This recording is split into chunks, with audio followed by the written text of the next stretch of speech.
जैसे बिना पंछी के घोंसला अधूरा सा लगता है, उसी तरह अगर दिल में दया ना हो तो सोने का दिल भी बहुत छोटा सा लगता है। अगर हम दया जैसे शब्द की बात करते हैं तो हमारे मन में कहीं ना कहीं मदर टेरेसा की छवि जरूर आती है। जैसा कि हम सब जानते हैं, मदर टेरेसा ने अपना सारा जीवन गरीबों के नाम समर्पण कर दिया था। उन्हें सभी दीन दुखियारों में उनके ईश्वर नजर आते थे। तो हेलो फ्रेंड्स, मैं हूँ सौम्या और मेरे YouTube channel the story tour पर आप सभी का फिर से एक बार स्वागत है। तो चलिए जानते हैं मदर टेरेसा की एक अनोखी दास्तां। ऐसा माना जाता है कि दुनिया में लगभग सारे लोग सिर्फ अपने लिए ही जीते हैं, पर मानव इतिहास में ऐसे कई मनुष्य के उदाहरण हैं जिन्होंने अपना तमाम जीवन परोपकार और दूसरों की सेवा में अर्पित कर दिया। मदर टेरेसा भी ऐसे ही महान लोगों में से एक हैं जो सिर्फ दूसरों के लिए जीते हैं। मदर टेरेसा एक ऐसा नाम है जिसका स्मरण होते ही हमारा हृदय श्रद्धा से भर उठता है और चेहरे पर एक खास आभा उमड़ जाती है। मदर टेरेसा एक ऐसी महान आत्मा थी जिनका हृदय संसार में तमाम दीन दरिद्र, बीमार, असहाय और गरीबों के लिए धड़कता था और इसी कारण उन्होंने अपना संपूर्ण जीवन उनकी सेवा और भलाइयों में लगा दिया। वर्ष 1946 में उन्होंने गरीबों, असहायों, बीमारों और लाचारों के जीवन पर्यंत मदद करने का मन बना लिया।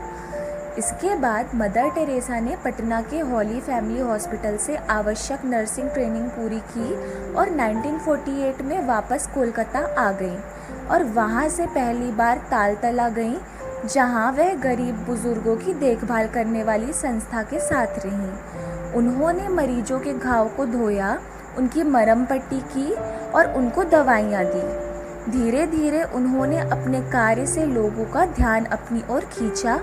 इन लोगों में देश के उच्च अधिकारी और भारत के प्रधानमंत्री भी शामिल थे, जिन्होंने उनके कार्यों की सराहना भी की। तो आइए जानते हैं उनकी एक प्रेरक कथा। मदर टेरेसा एक सच्ची सेविका थीं। एक बार मदर टेरेसा कुष्ठ रोग से पीड़ित रोगियों के इलाज के लिए कोलकाता में दुकान दुकान जाकर चंदे एकत्र कर रही थीं।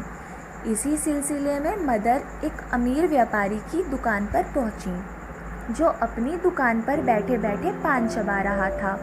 जब मदर ने उस व्यापारी के आगे अपना सीधा हाथ फैलाकर कहा कि कुष्ठ रोग से पीड़ित भाइयों के लिए कुछ देने की कृपा करें, तब उस व्यापारी ने मदर के सीधे हाथ पर पान की पीक थूक दी। इस पर मदर टेरेसा बिल्कुल भी विचलित नहीं हुई और उन्होंने तुरंत अपना सीधा हाथ पीछे करते हुए कहा, ये तो मेरे लिए हो गया, और फिर अपना बायां हाथ आगे फैलाते हुए अत्यंत प्यार से बोली, अब कृपा कर मेरे कुष्ठ रोगी भाइयों के लिए कुछ देने का कष्ट करें। उस व्यापारी ने सोचा भी नहीं था कि किसी के हाथ पर थूकने के बाद भी वह बिल्कुल विचलित और क्रोधित नहीं होगा और उल्टा अपना प्यार प्रदर्शित करेगा।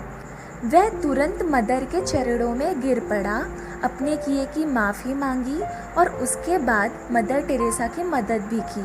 तो दोस्तों, हमें किसी भी परिस्थितियों में हार नहीं माननी चाहिए और हमेशा दूसरों के प्रति सेवा भाव रखना चाहिए।